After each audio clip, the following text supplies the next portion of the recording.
What's going on, everybody? Welcome to The Wonder and the Mystery of Being. This is episode 27, and it's called Your Body is a Person. And today my guest is none other than Jamie Lee Finch.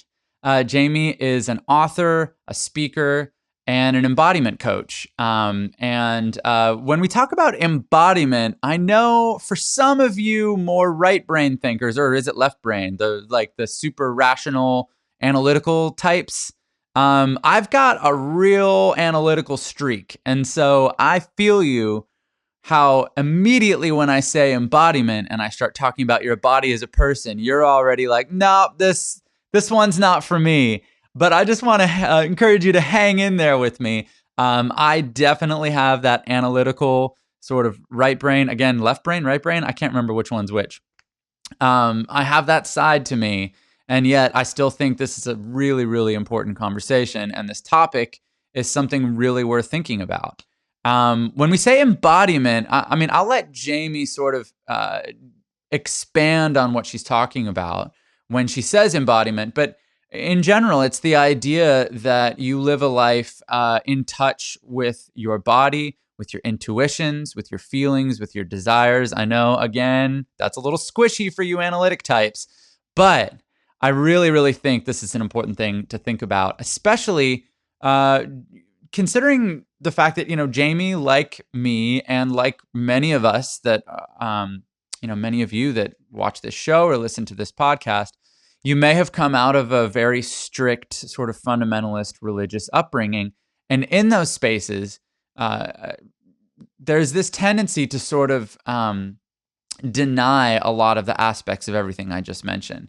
There can be a sense of disembodiment, as Jamie describes it, where you're not connected to your body, you're not connected to your intuitions. You're taught to deny those things. And in fact, like for me, like growing up in Christianity, I mean, the phrase "deny yourself" is sort of thought of as like a positive thing, like it's like you need to deny yourself and accept Christ. And it's like, on one hand, I kind of get what a lot of people are trying to say when they say that. But the effect that often has is it teaches people not to trust their body, not to trust their intuition, not to trust their feelings, and to replace that with trusting things that they're being presented with or told to do instead. So that's kind of where we start this conversation. And then Jamie has so much more to say and expand on this topic. So I really, really hope you enjoy this conversation. On a technical note, we did have some internet connectivity issues during this interview and this conversation, and the quality of the recording is not as good as I would normally have. So please forgive me on that. We just had some technical problems, but I really think that the content of what we talked about is so worth, muddling our way through the technical problems. So I hope you enjoy this conversation with myself and Jamie Lee Finch. If you want to know more about Jamie, there's links in the description and the show notes to her website, to her book, which is called You Are Your Own, which is one of the more remarkable books I've read from people that have sort of come out of these fundamentalist evangelical Christian spaces. And then the other thing I wanted to mention is that Jamie is in the middle of launching a course, which is also called Your Body is a Person. And she spent the last year and a half working on this course. And as she describes it, she had this strong feeling that she didn't want to just throw a course together and slap it up online just to make a buck. Like, her motivation is that, it's coming from the place that she does one-on-one embodiment coaching, and she's had a wait list for her coaching services for a really long time, meaning there's more people interested in her ideas and her ways of formulating them than she has time to do one-on-one coaching with. So she wanted something to fill the gap, something more than just a book, but something that, she could reach more people and work with more people than just her one-on-one coaching would allow. And so that's what this course is for. If you want to check out her course, there's a link to the description, or link to the course in the description and in the show notes, as well as links to her book and her website and her socials. So all of that said, I hope you enjoy this conversation. Please enjoy my chat with Jamie Lee Finch. I mean, there's so much we could talk about. I finished your audiobook while I was running last week on my morning runs. And I think I sent you a message like I'm just over here on the California coast at 5 a.m. screaming into the void whenever I hear like a specific usually the end of a chapter of the book will just end with just a real gut punch of an idea. And so I was just over here screaming, holy shit. So I can write it. So yeah, I get it. yeah, I bet.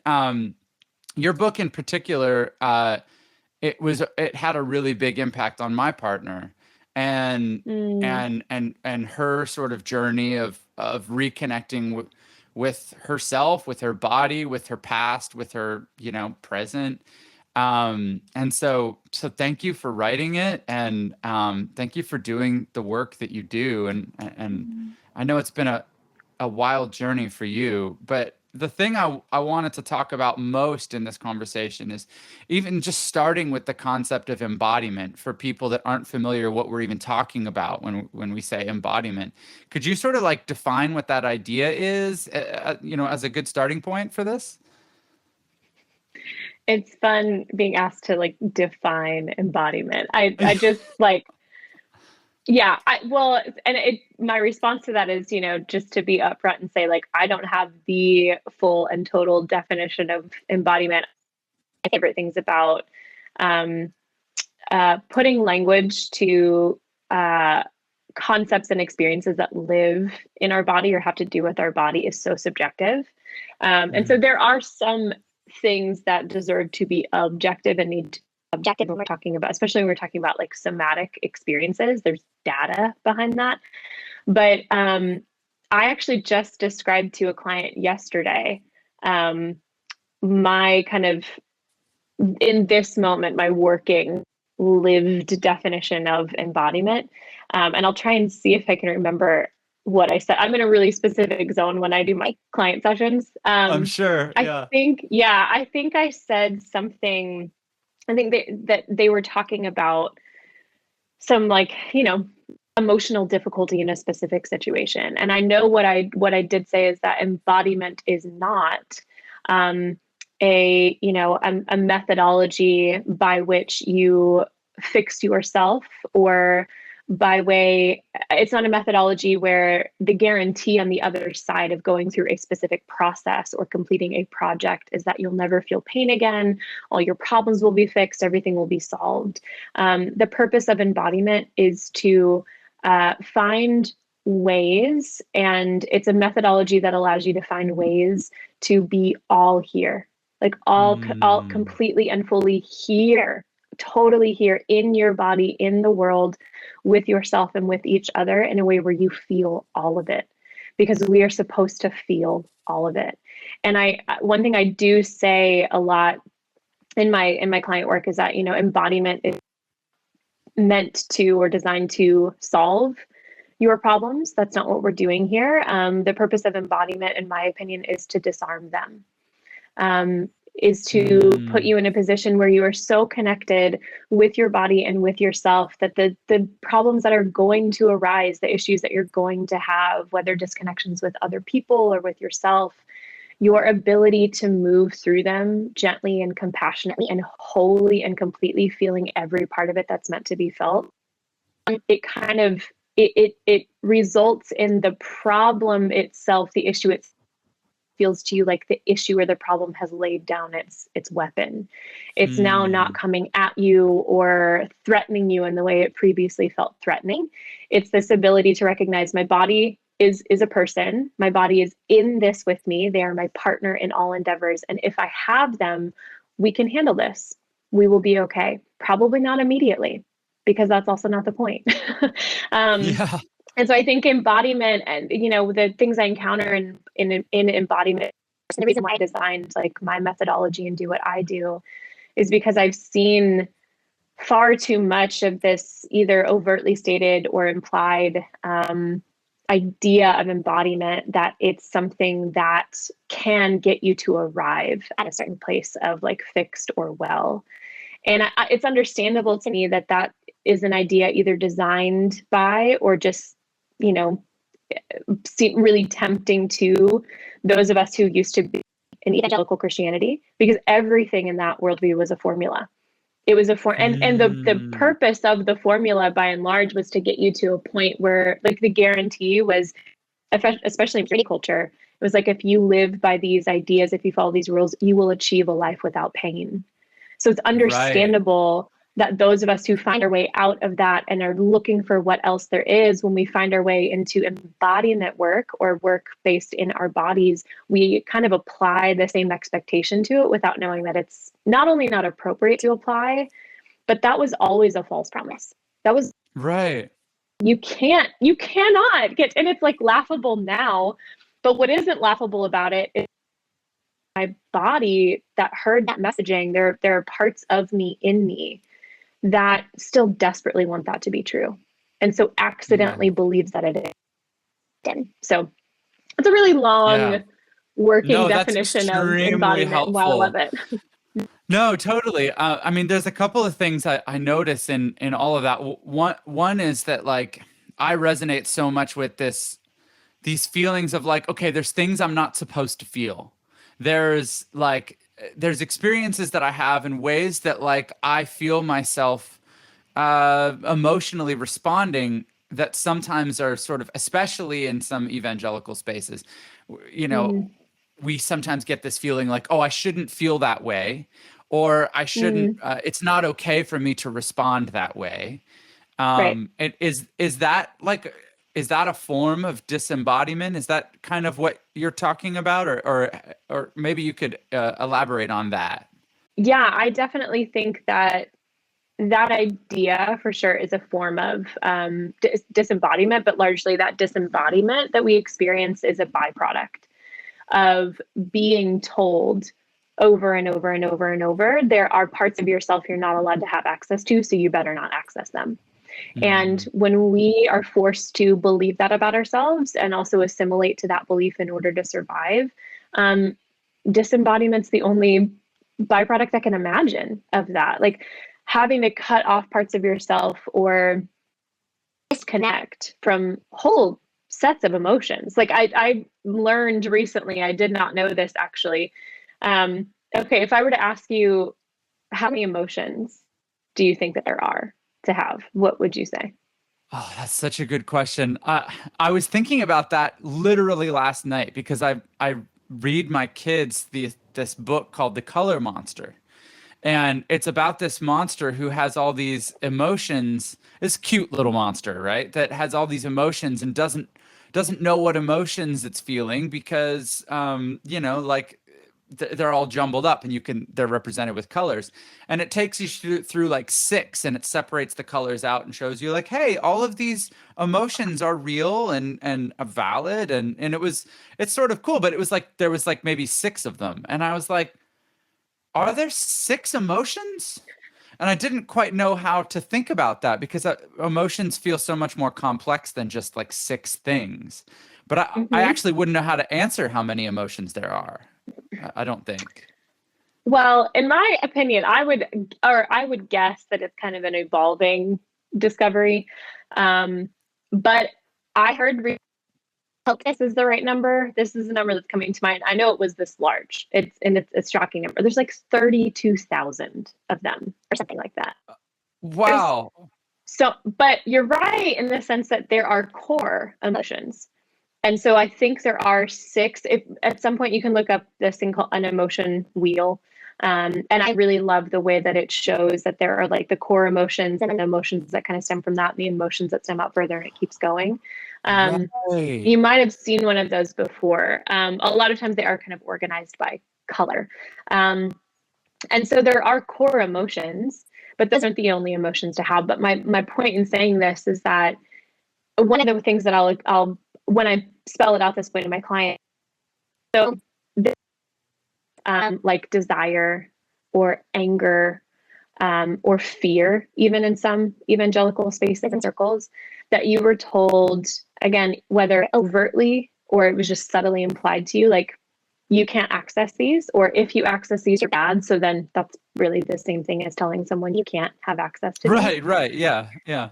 And we think that's just neutral. And I mean, we what happens is we get older and we think then those emotions are synonymous with being bad. So those emotions are bad. So we think that the Right. emotion of anger is bad or the emotion of fear is bad, like it's bad to have. But it's just because in our early developmental years, we were told that's the one you're not allowed to access. Now, imagine if you were to flip that in some way or change that. And okay, imagine you're parenting your child and you were to tell your kid, hey, happiness, no happiness here. Happiness is not Right. allowed here. You're not allowed to access that emotion. First of all, we recognize that's kind of fucked up. Like that's kind of like an Right. abusive, shitty thing to say to a tiny person who just got here and is like figuring all of this out. But the only well, that's a bad thing to say is because we think emotion is good. We think happiness, that's a good one to have. Right. We don't think there's anything wrong happening when we tell someone you can't access anger because we assume anger is bad. It's not. Hmm. Anger isn't bad. Fear isn't bad. Desire isn't bad. It's just an emotion. Emotions are neutral. Emotions by nature Hmm. are just neutral. So when we grow up being told you can't touch these, you can't access these, and so therefore, when you feel these, you shut it down. When you start feeling Hmm. anger, you disconnect from yourself however you have to not feel that anger anymore.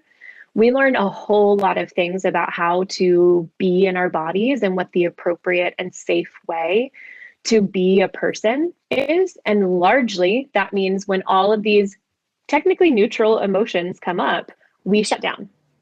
And so again, Hmm. if you just plug in an emotion that we culturally recognize as a good emotion or an acceptable emotion, you start to see how messed up that is to tell grown people, little people, any stage of development person, this one's not allowed though.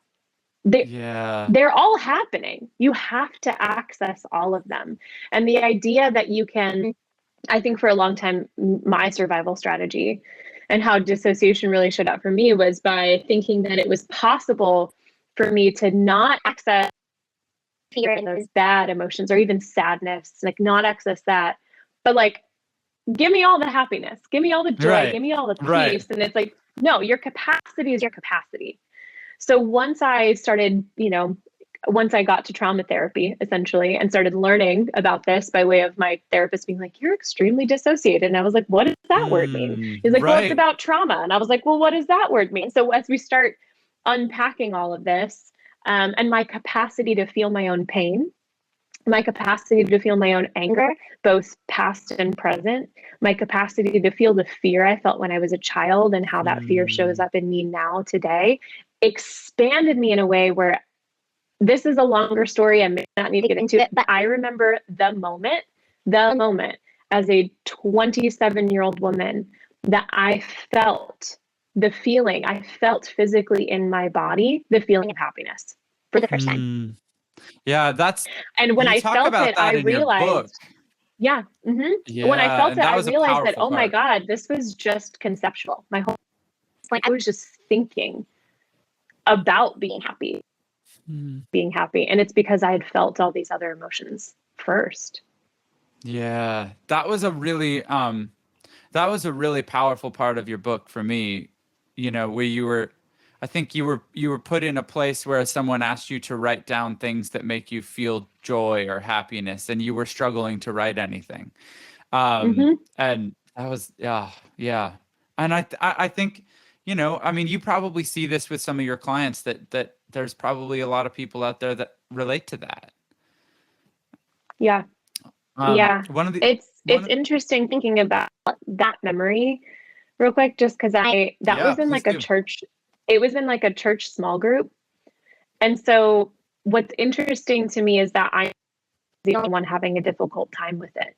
Hmm. And when I was writing my book a couple years ago, that's a part that I internally struggled with because I'm trying to write this book where, for better or for worse, at the time, I really needed to make this like a prescriptive um, statement, like a long prescriptive statement of like, if you were raised this way, you have this trauma. I don't, like, because I needed the validation myself. Hmm. And I was also trying to prove a point that was feeling really difficult to prove. Because I hadn't seen anyone really trying to talk or prove this point before. It's very different now. But so that to say, I look back on that and there are people who were raised the way we were raised, and it did not affect their brain development this way. Like I've met Hmm. them. Like Yeah. they're I don't know if I get to say they're fine. I don't really know if that's like Right. the way to put it. Right.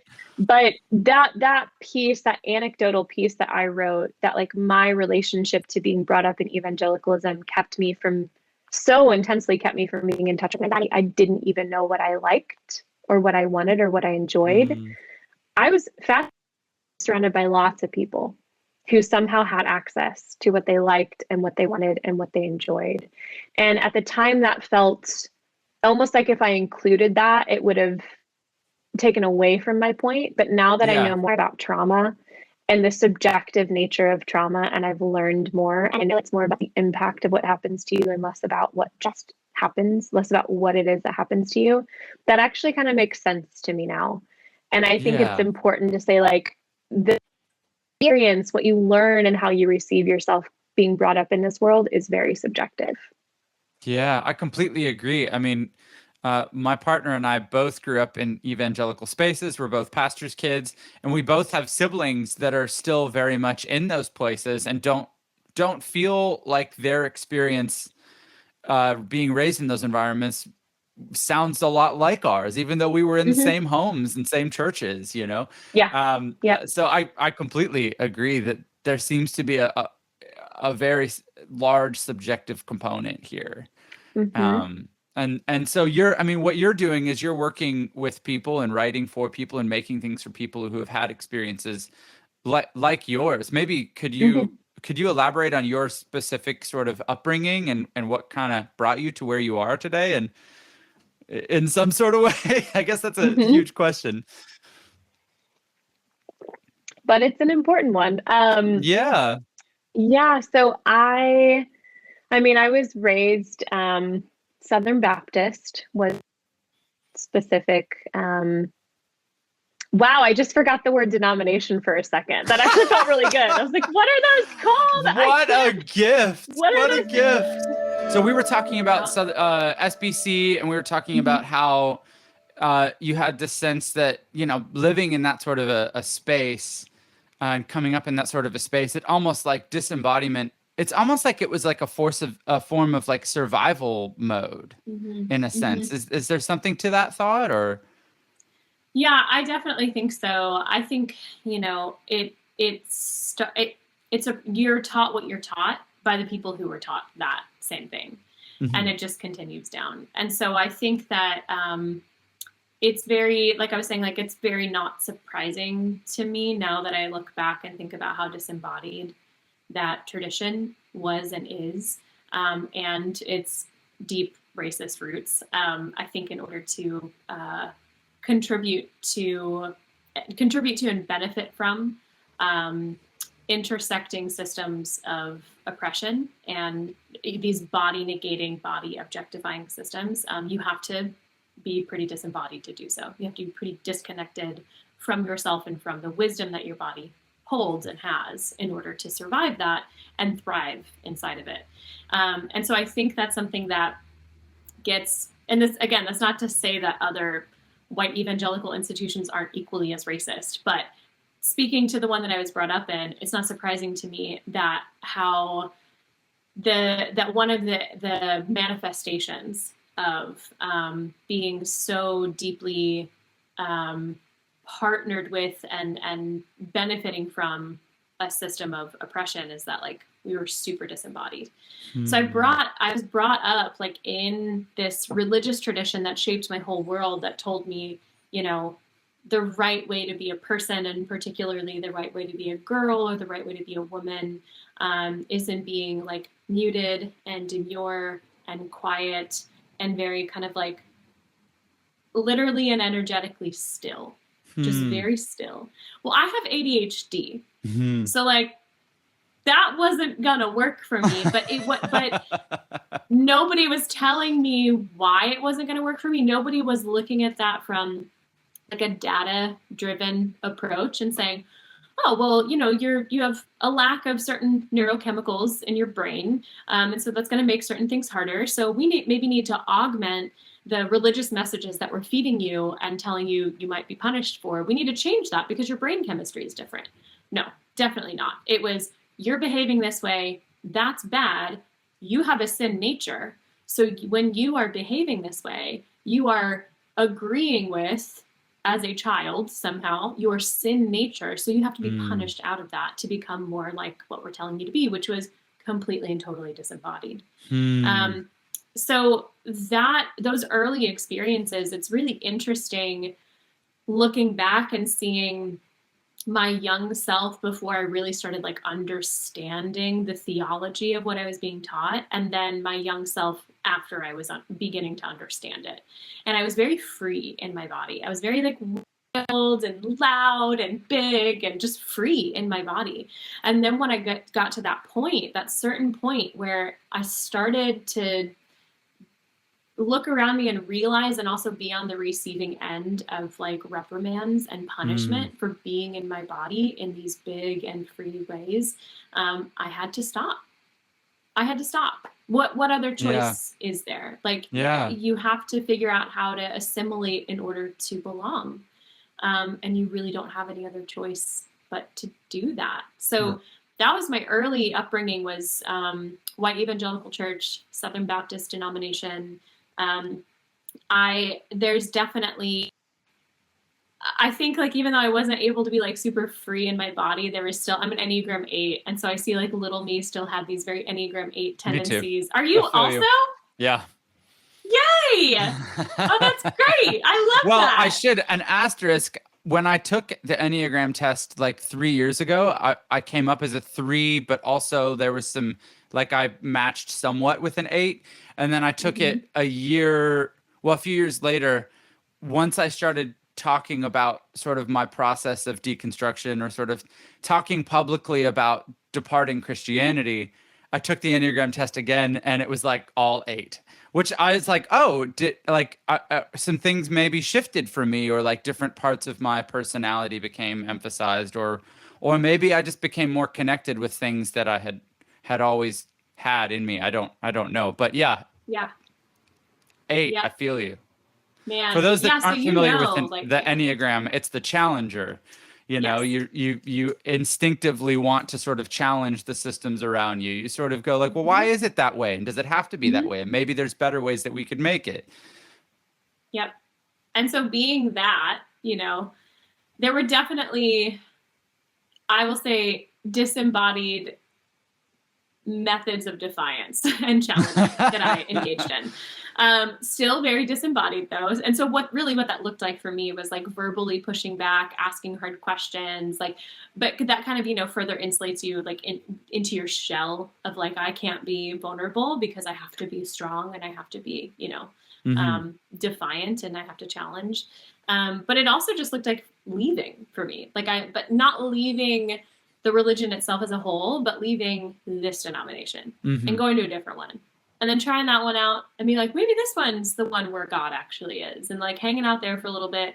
And then inevitably there'd be, conflicts would arise, or I'd be told I was being the wrong type of woman again, like in a different space. And like, okay, well, I guess I'll just see myself out. So then I go to a different one, and then a different one, and then a different one.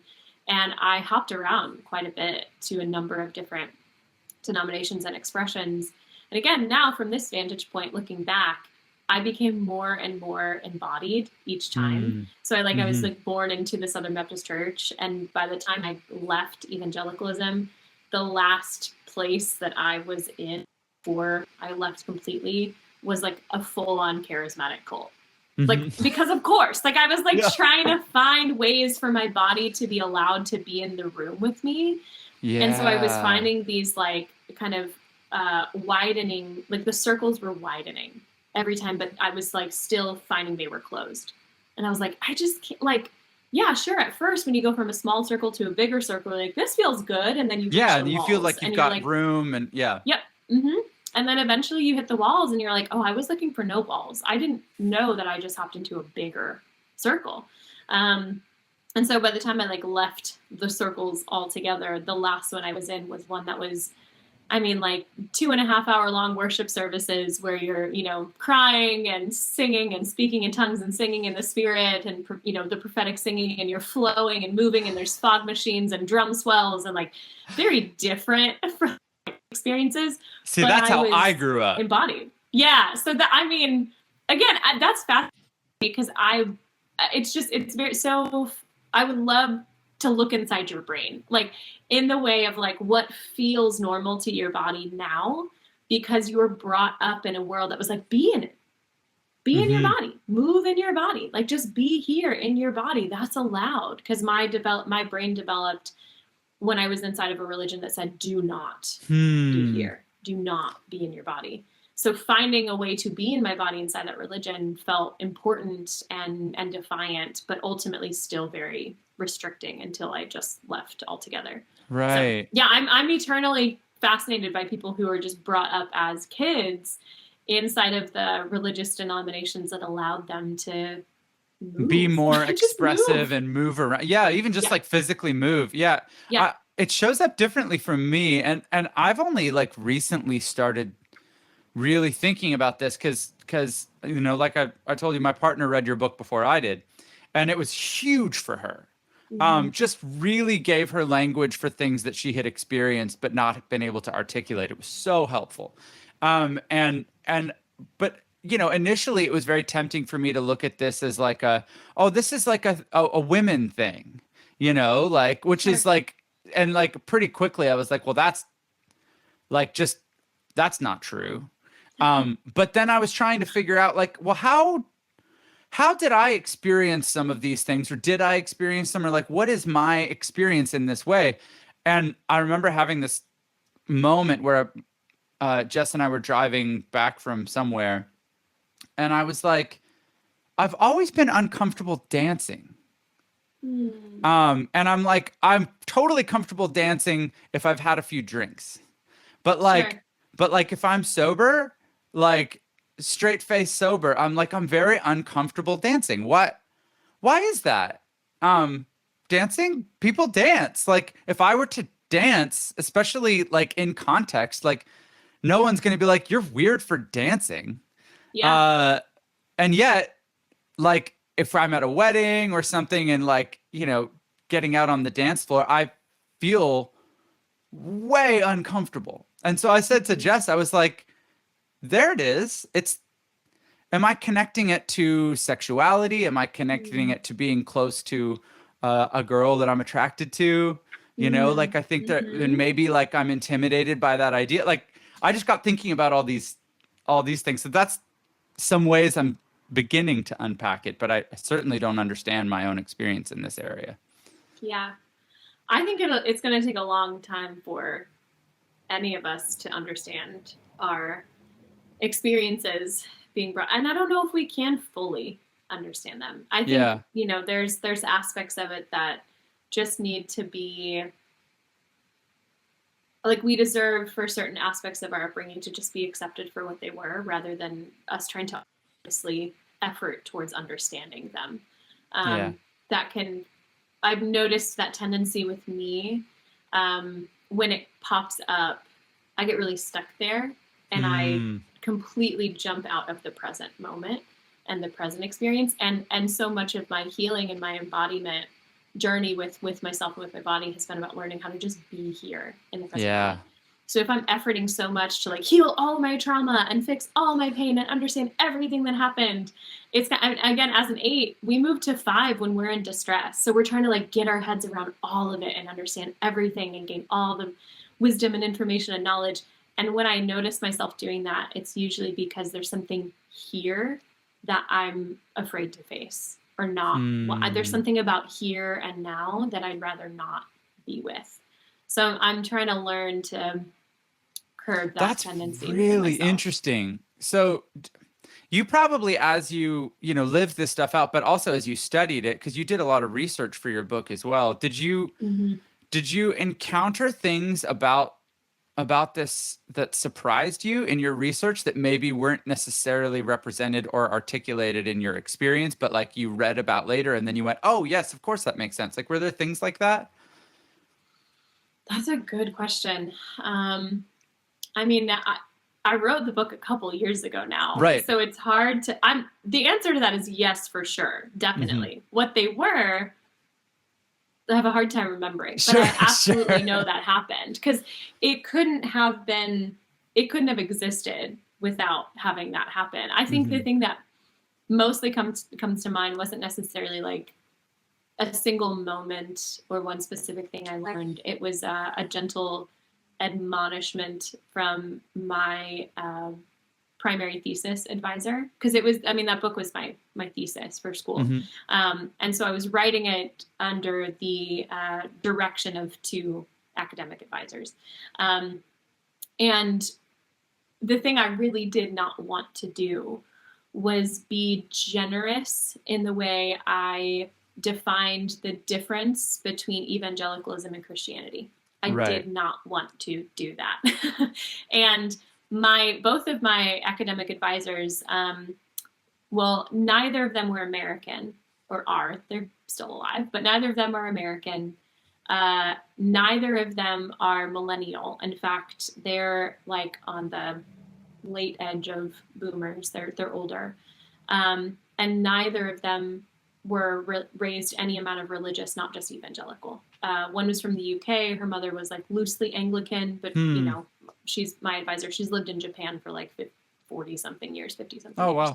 wow. And then my other advisor, he's French Canadian, you know, born, raised in Quebec, and utterly non-religious for his entire life. So they had this really important vantage point that irritated the shit out of me at first, which was just this like global view of what I was talking about. I was raised in it. I was immersed in it. It felt like the biggest threat, the biggest enemy, the most important thing in the world. And they were like, this is kind of a small thing. So there's parts of their vantage point that bothered me because I felt like they didn't really understand. Like I say in the book, you don't really understand the subculture. And that's true. They didn't. But also I didn't really understand what it would be like to have an outside view of the difference between what I thought was just the same thing. Yeah. And so my primary thesis advisor, Campbell, she was the one who was like, you have got to, in order to be specific and clear about who you're actually talking about and what you're actually talking about, you need to write in a differentiation. You essentially need to say not all Christians. And I was like, I don't want to say not all, what? Right. Yes, all Christian. And she was right. And the final page of that book is me saying, what I've discovered is that if something isn't self-critical, it isn't as valuable as it could be.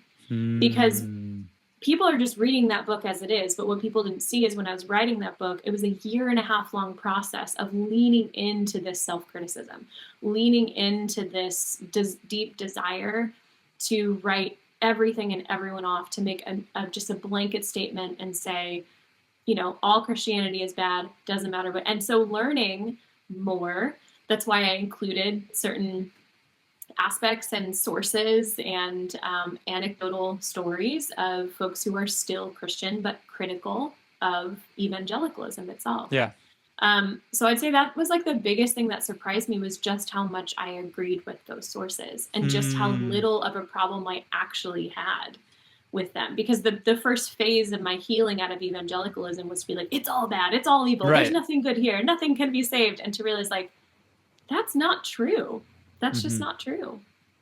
Yeah. But you know, in the spirit of, you know, creating space for your experiences and your reactions and your emotions for things, like I do think that for people that come out of spaces like the ones that you came out of, it's like there is going to be a time of frustration and anger and like, you know, a season where you might feel pissed off about what you experienced and what you feel like you could have experienced if you had been in a different space and what maybe you missed, you know. And I think that's really valid, and it's like important to not shut that stuff down and rush to the next step of like, oh, I want to be healed, you know. And it's like, well, yes, like we want to be healed, but there's a process, and that, you know, process sometimes involves a, a period of being frustrated, of being angry, of recognizing that there were some things that you experienced that were not okay.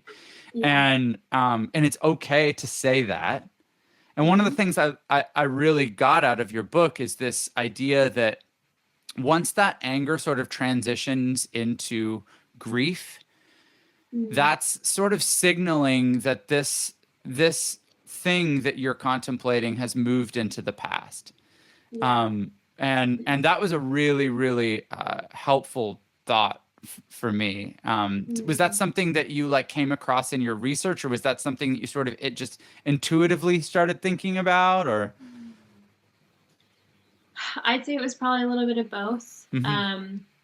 I'm going to assume that coming across someone spelling it out for me that way in some book I was reading is probably, knowing me, it was probably something by Peter Levine.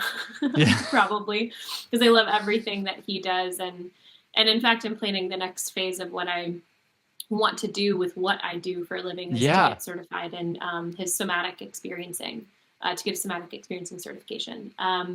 So I'm going to guess it was probably something of his or someone like him who named that for me initially, to say, when you move from whatever emotion is coming up, if it's anger or otherwise, into grief, that's your acknowledgement that it's over, because that's you beginning to come to terms with what you can't change.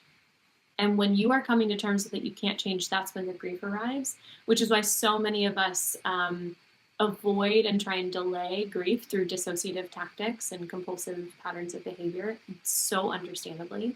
Or why so many of us, I'll say Enneagram 8s, 9s, and 1s, those of us in like the body triad, will try and avoid and delay grief by just staying in anger forever and just staying with the emotion and in the emotion that we are absolutely most comfortable with, because it's so much more vulnerable to say it's over and there's nothing I can do. Yeah. There's nothing and to even further say there's nothing I could do. I was helpless. I was vulnerable. Or maybe even for some of us more vulnerably to say I was wrong. I wasn't helpless. I wasn't vulnerable. I was just wrong. Either I was ill-informed or I made a bad choice. Like the vulnerability of just acknowledging it's over, that book is closed, I'm looking back and I'm assessing, and I feel devastated by so many things. It's where healing can start to begin, but it's one of the hardest places to get to. And so I think at the time that I was writing this, I definitely was already pretty comfortably in the stage of grief for my experience. So I know that, my body was teaching that to me. I just probably didn't have the language for it until I read it in someone else's book that was like, this is what happens to your emotions and to your body when you are processing and you get to that certain point in the process. So, yeah. One of the other things I noticed, and Jess started talking about her body in this way as well, like speaking about your body as a she or a he, or for people that are less gender specific or more gender fluid, it might be other pronouns, but not saying it, right? And that was a really interesting, like that wasn't an idea I had encountered before. Could you maybe like talk about the significance of that? Because it seems really powerful. Yeah, I'd love to, because as far as I know, I made it up. And I don't mean that in the way that it probably sounds. No, I love it. I'm probably not the first person who had thought to call their body by a personified pronoun. But claim that shit, Jamie. I will. Fine, I will. Because I know I'm trademarking the methodology, and that's the whole point of my course is literally called Your Body as a Person. Because when I was going through this 1.5 year long process of creating this online course and distilling the stuff that I had spent, 4+ years, the last 4+ years, teaching and therefore learning and doing in my one-on-one client work, it's the thing that just keeps coming up. It's the thing I believe the most in the world. And so when we were trying to figure out, well, what are we calling this course? And it was funny because my team, we sat there for a second. I was like, wait, why am I even thinking about it? It's like the sentence that comes out of my mouth more than any other thing I say, which is your body is a person. And the importance of that, the reason why that's so important, the reason why I work a methodology I've called personified embodiment, is because everything changes when you start to regard your body as a person, because we interact with people far differently than we interact with objects. And because these oppressive, body negating, body neglectful, objectifying systems that I've named previously and spell out very clearly in the course, we take great pains to talk about and to name and also show the intersectionality of all of these systems, like capitalism, patriarchy, white supremacy, authoritarian religion, i.e., in my experience, evangelicalism, ableism, and fat phobia and diet culture.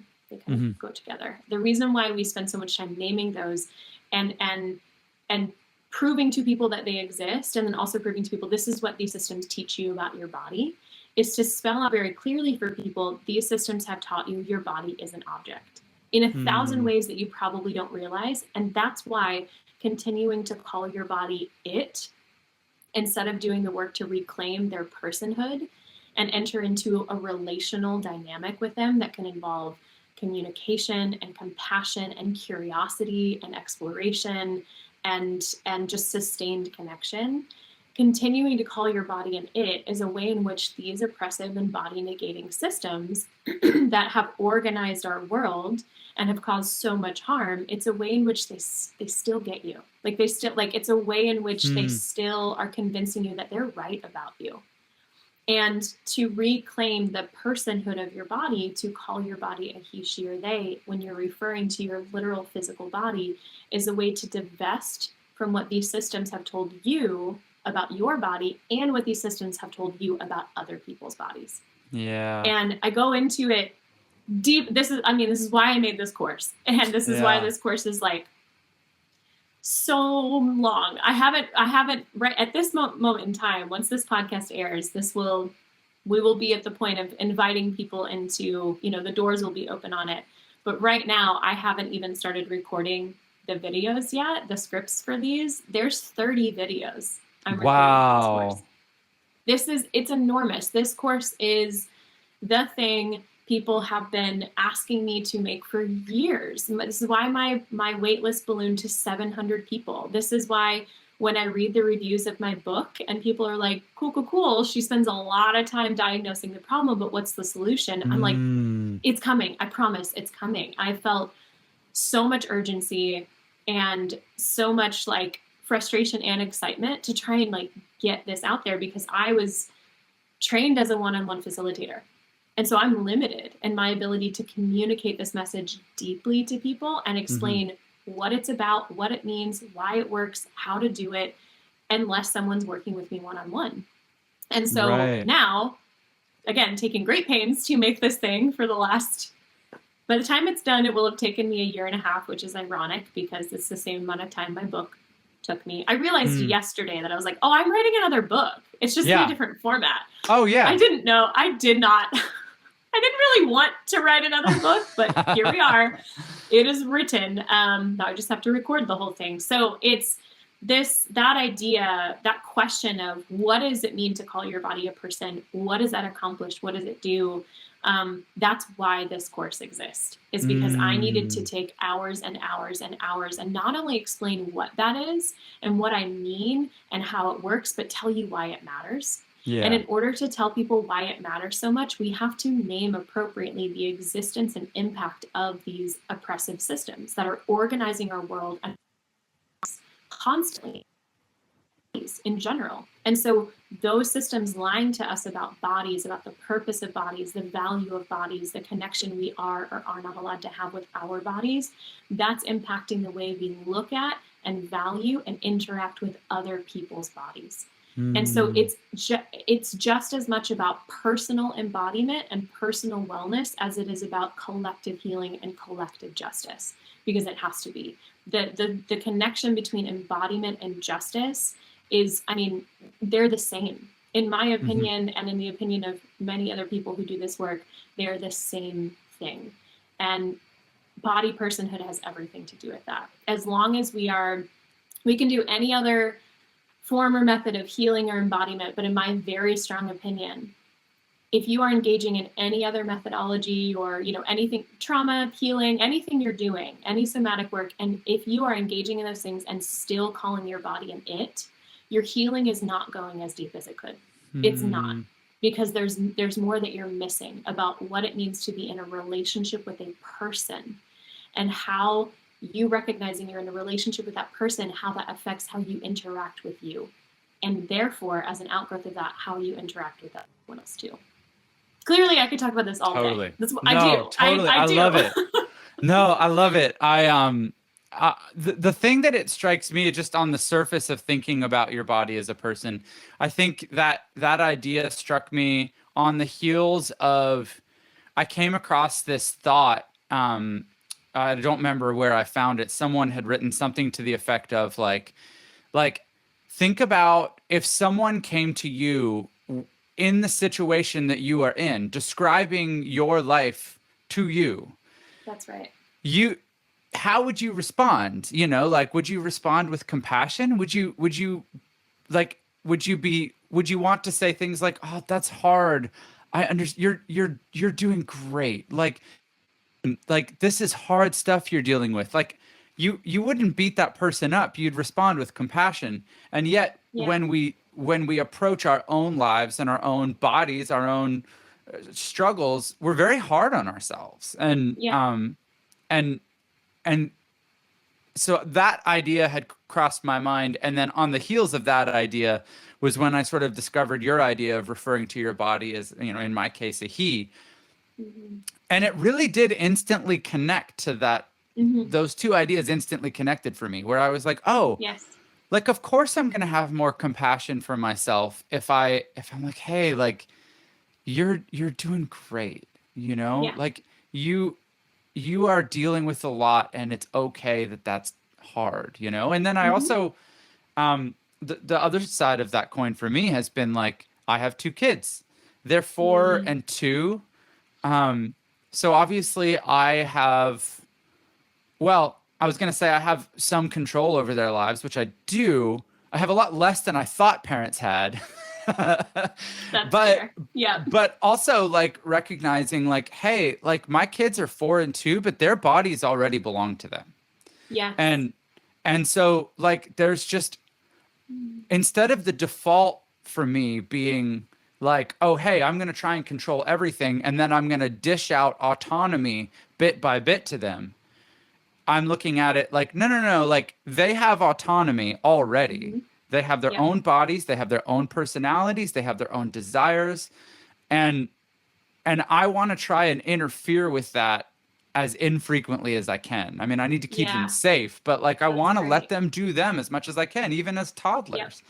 So that, sorry for my rant there, but like all of what you're saying is connecting with me on both of those levels, personal and with my own kids. And you're entirely right with issues in society. It's like, we're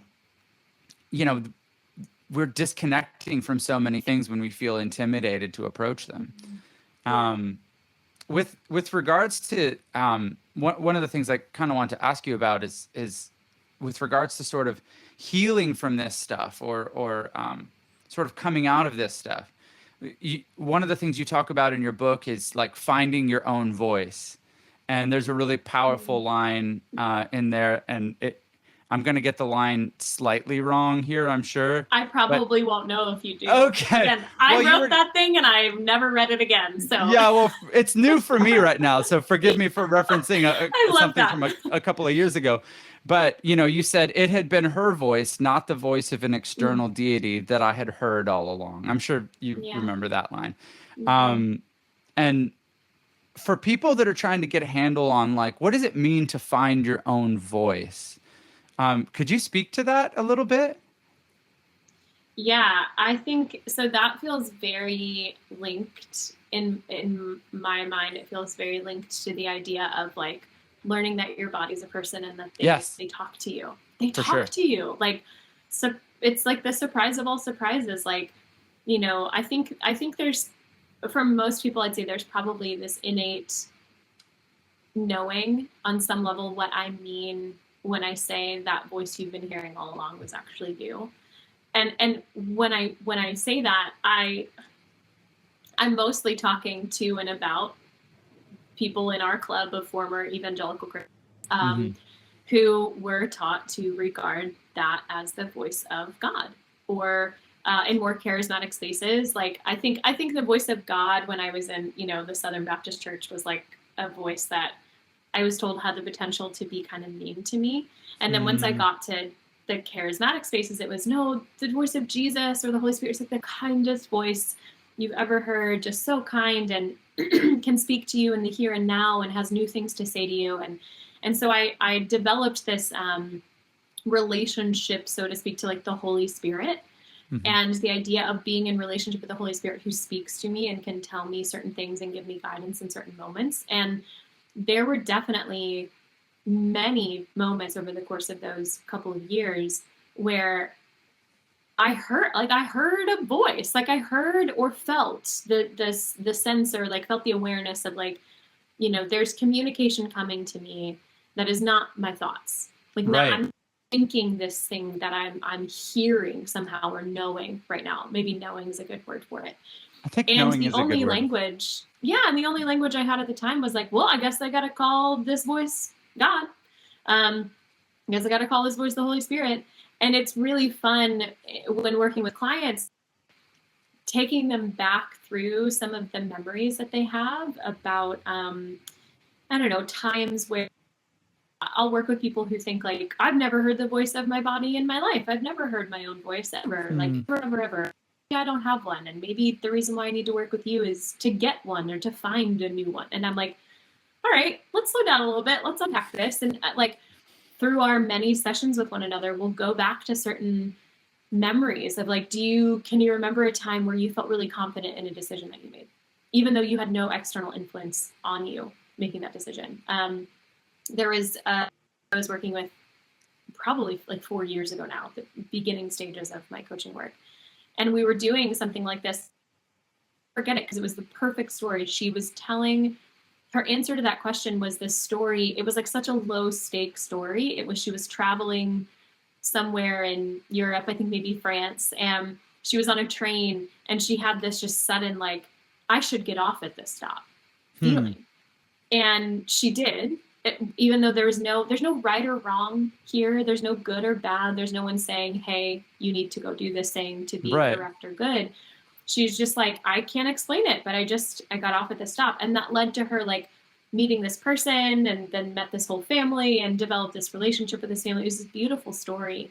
And for years, that story had lived in her head as something that God orchestrated, that God did, that the Holy Spirit was the voice that was like, hey, get off the train now. And that was so relatable to me because same. Most of the experiences that I had that felt orchestrated on my behalf for the good, I, for most of my life, was like, oh, see, it's proof that God is paying attention and that God cares about me.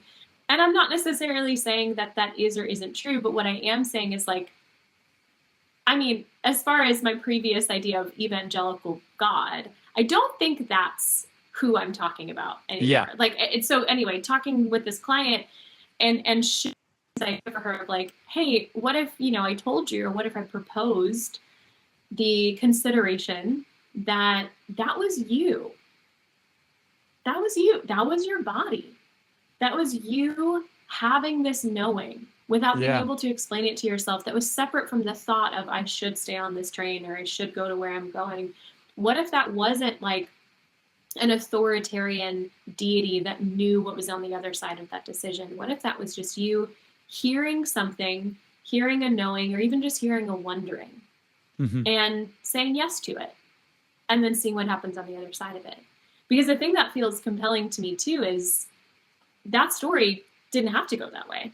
She could have heard that inner voice and, or heard the voice of God or the Holy Spirit tell her, get off this train, and she does, and nothing happens. Or maybe even something bad happens. She's harmed in some way. Like, then how do we tell that story?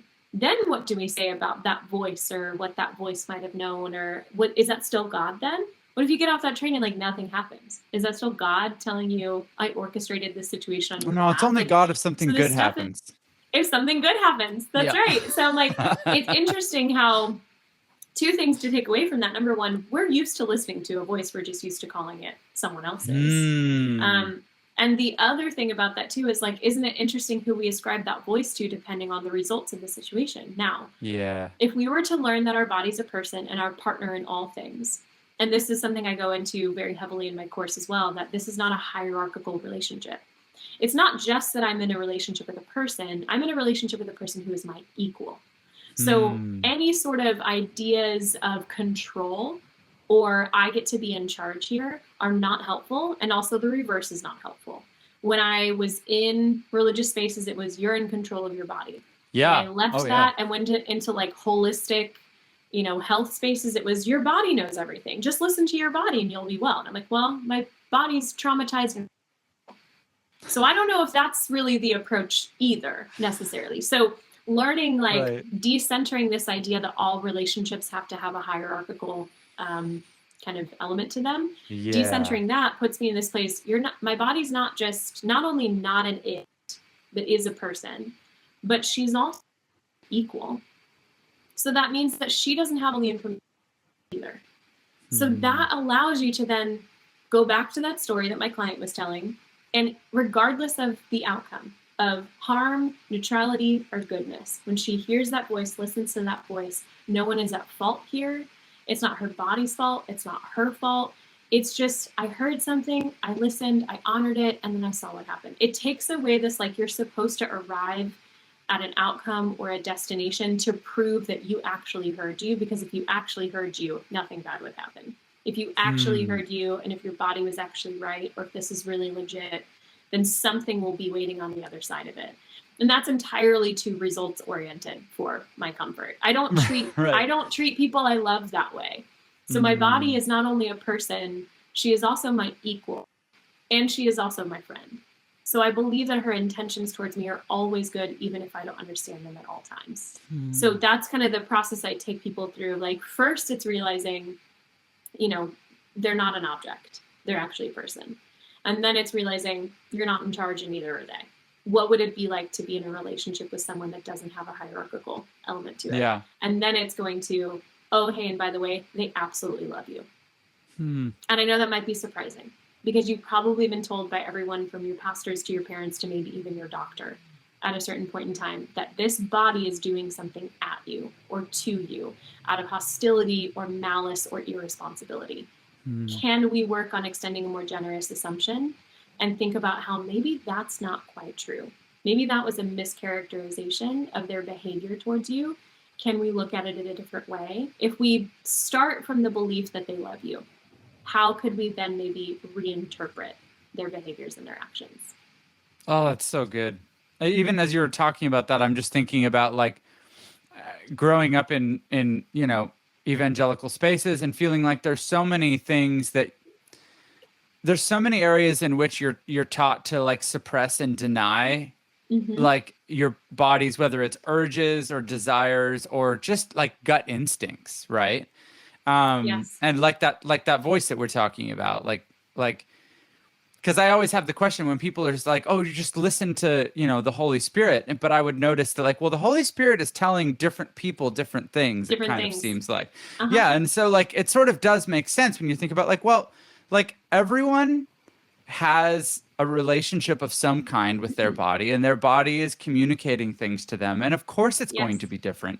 And all of us also like have varying degrees of health and unhealth in these relationships. And of course, like there's going to be a variety of things that pop up.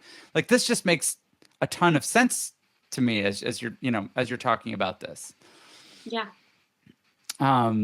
So like, for you personally, if you don't mind my asking, like you've indicated that like, you don't feel like it's like, bing, you're healed, bow on it, I'm good. But like, are there, because I really love the idea of presence, and that's something that has become really important to me, and being present in the moment. Are there like, do you have specific practices that you've fallen into, or like things that you do for yourself personally? Like not so much, maybe you recommend to your clients, but stuff that like was really meaningful to you in your own life for that? Yeah. There's so many, like, because at this point, like, it's not There's so many, because it's become just my life. Like it's Yeah. just become my every moment of every day. And again, I don't mean for that to sound, and I don't want that to sound like I've completed a project perfectly. Because Right. again, my body is a person, she is not a project. So I'm communing with her. I'm in a relationship with her continually.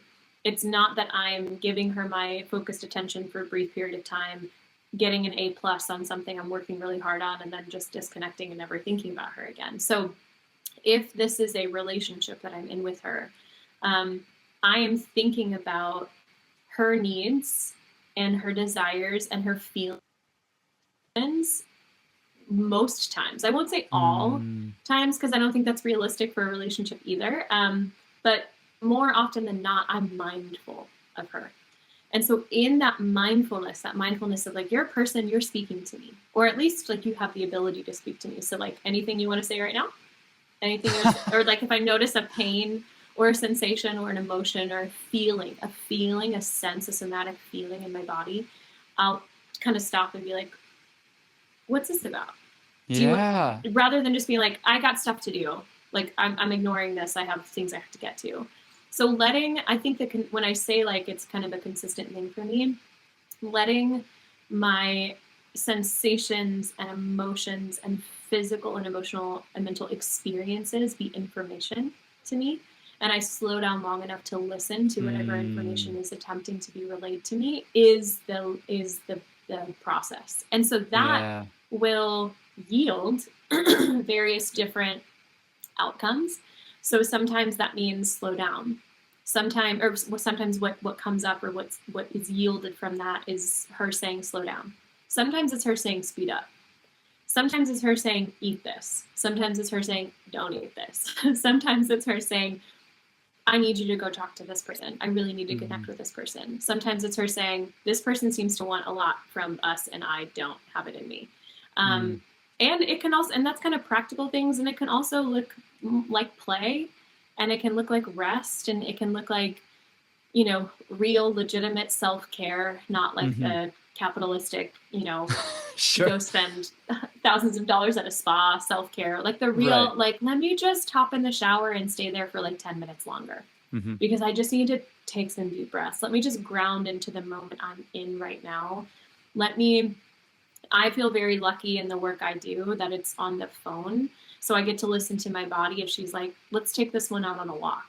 Like, let's go on a walk for this call, for this session. So in the work I do in teaching other people how to be embodied, I also get to live embodied in that work, and listen to her and allow her to come with me moment to moment to moment. So again, I realize that's not something necessarily available for everyone under capitalism for their relationship to work. So I recognize that. But the mindfulness aspect of it is something that we do have access to, because I mean, learning about mindfulness has been a big part of the journey for me, of just like how often I'm just going from thing to thing to thing, and I'm not sitting and really like allowing myself to fully experience each thing. I'm multitasking. I'm trying to get so many things done, and like, it sounds silly, but one of the practices I do now is like, I try not to do anything else when I'm eating. I love that. So like, I try to just go like, I'm going to sit and I'm going to eat this meal that I've made, and I'm going to sit in that experience, and I'm going to try to not do 3 things while I'm doing it. Just like little things like that. But so I love your focus on being present and being mindful. I love that. On the online course specifically, is there anything more that you want to tell people about the course? Because I'm like, 30. I mean, it's a massive course, obviously, and you've been working on it for like a year and a half. What can people expect when they sign up for this course? A good question. It's a big question, so feel free to answer it any way you want. Yeah, I mean, there's a lot to expect. I think that feels best to start with in saying what to expect is in telling people what not to expect. What I would love for people to try and like not bring with them into like the space of doing the course, enrolling in the course, completing the course. What I really don't want people to expect is that this is one of those project-based tools that they can, go through one time, get to the end of, and then say, great, I've got the skill, I'm done, and walk away. Like this is I've done a lot in this course. Part of the reason why it's taken so long is because most courses are trying to communicate this idea that you don't know a thing, now you're here to learn the thing, and then when you're done, you've learned the thing and you're finished.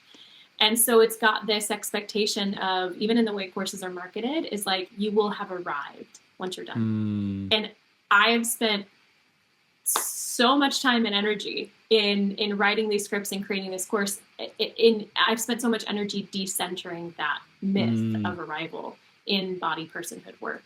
And so I think the biggest thing that I would hope that people wouldn't expect is to arrive somewhere where, they've learned I've learned my body as a person. Now I think my body's a person. That's it. The end. It's good. The I'm best way I done. can describe it. I'm done. The best way I can describe it is a client who years ago, when this clicked for him, he was like, oh, I think I get it now. It's not just that my body is a person. It's that I'm married to my body and divorce is not an option.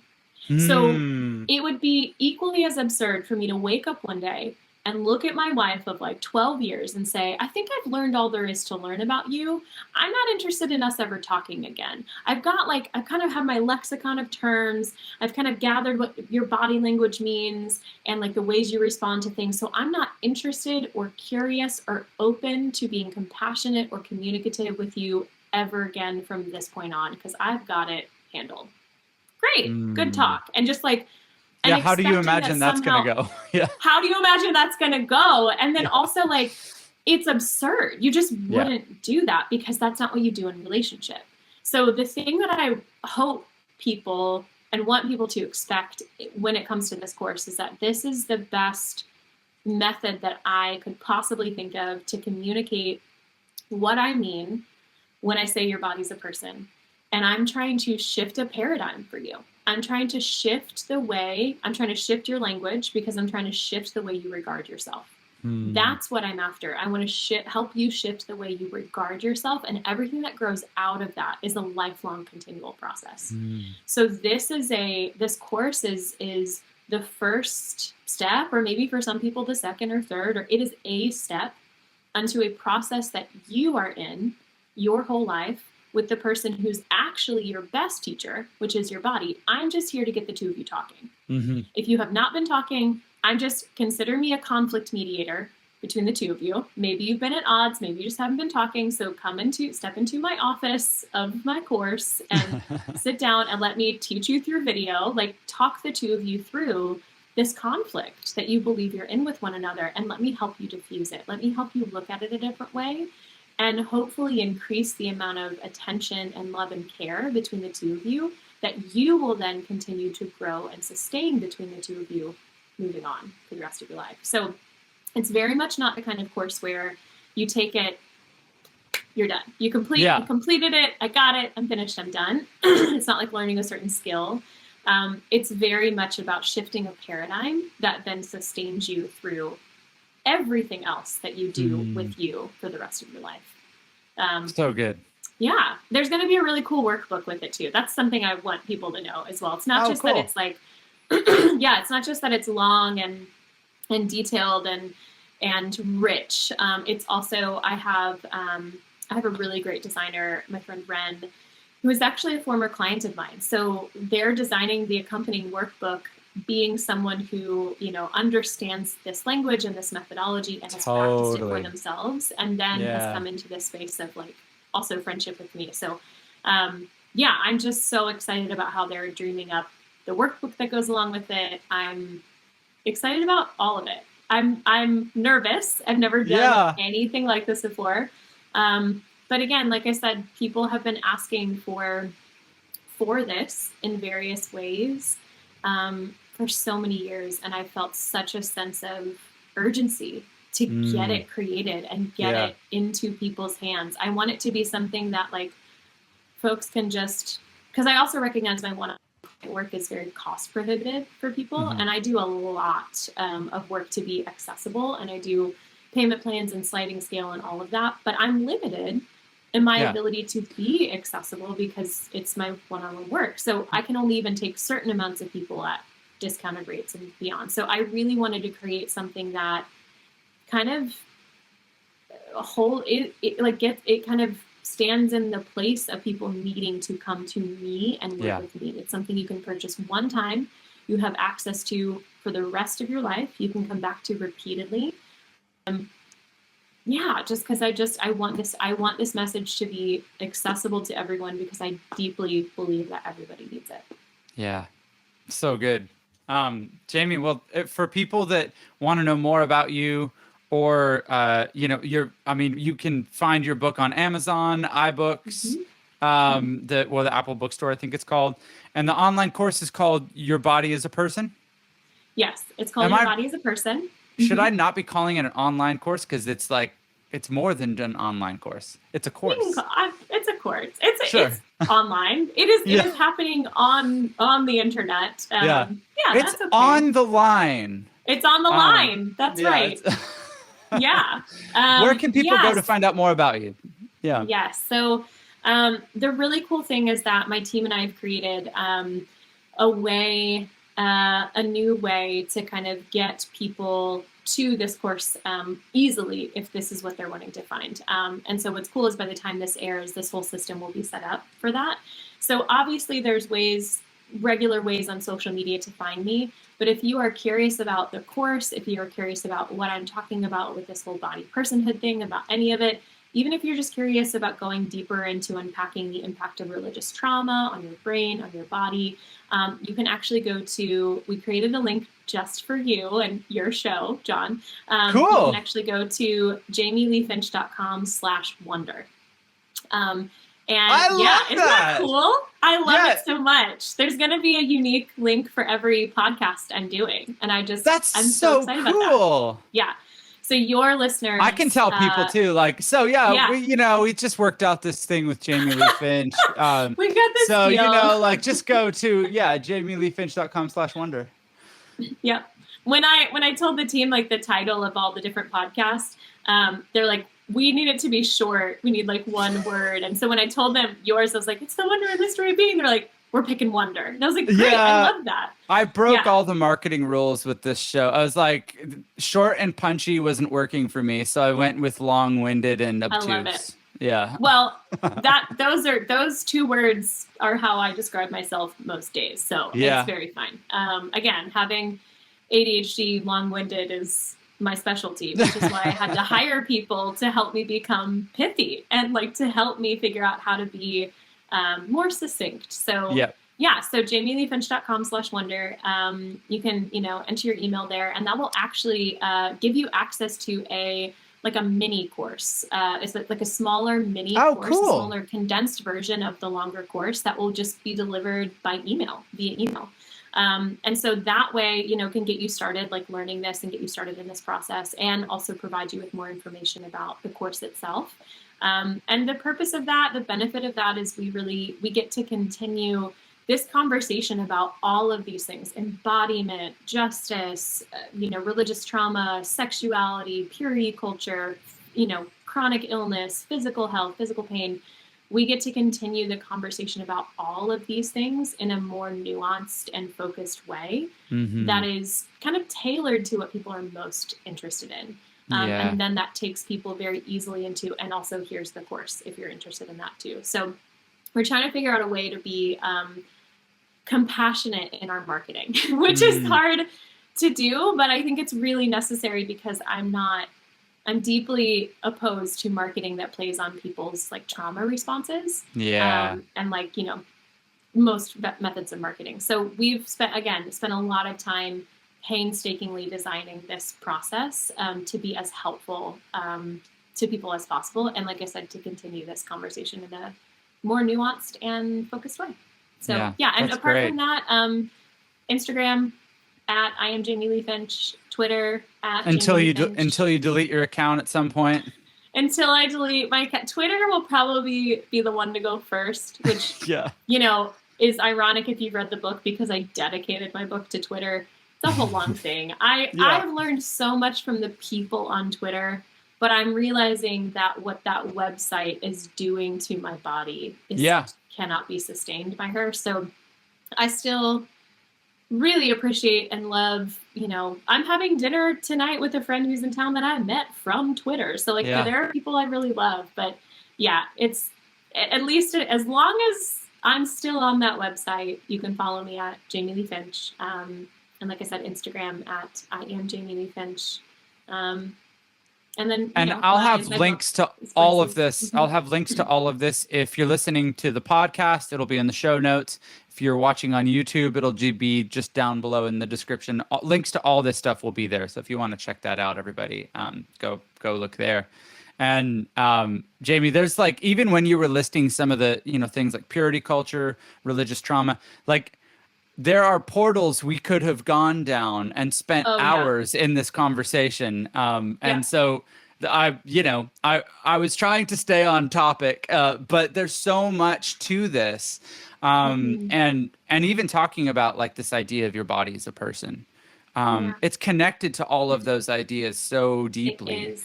Yes, it is. So for people that want to know more about all that stuff, your book touches on a lot of it, and I'm sure the course touches on a ton of it as well. So yeah.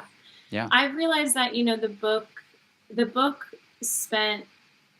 I spent a lot of the time and energy writing the book, and the purpose of the book really was to diagnose the problem, was to name the issue, name the problem appropriately. And it was my academic thesis, so I had a time limit.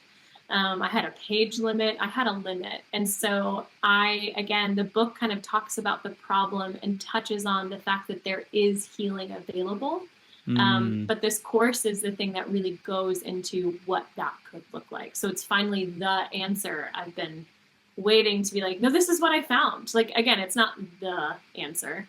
It's not what I think about it. But this is what I found that has helped me reconnect with me, that I just so desperately want other people to find. Yeah, this is a path forward that you've seen a lot of success for people, yourself and others. Yes, absolutely. Yeah, that's awesome. Well, thank you so much, Jamie. I so appreciate the time that you've spent with me today, and I really appreciate what you're doing. Thank you, John. This is great. We should and talk more about all those other things too. Oh yeah, because we could go deep on some of those. So we'll save that for next time. Okay, so that was my conversation with Jamie Lee Finch. Thank you guys so much for listening and for watching. I hope that you enjoyed it as much as I did.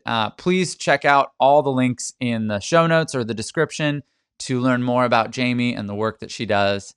And hit me up on Twitter or Instagram and let me know what you thought of this episode. Or leave a comment if you're on YouTube. And if you're listening to the podcast, please, give me some feedback, some 5 stars, something. As you can see, I'm still sort of working out the details of this new space that I'm recording from. This is just a room. That is just a window. That right there is a blank wall. It won't be blank forever, but right now it's blank. So thank you for bearing with me as I'm going through all these changes. But I'm really enjoying these conversations. Can't wait to do more. And I hope to bring you along for the ride. I'll see you next time. Until then, stay curious.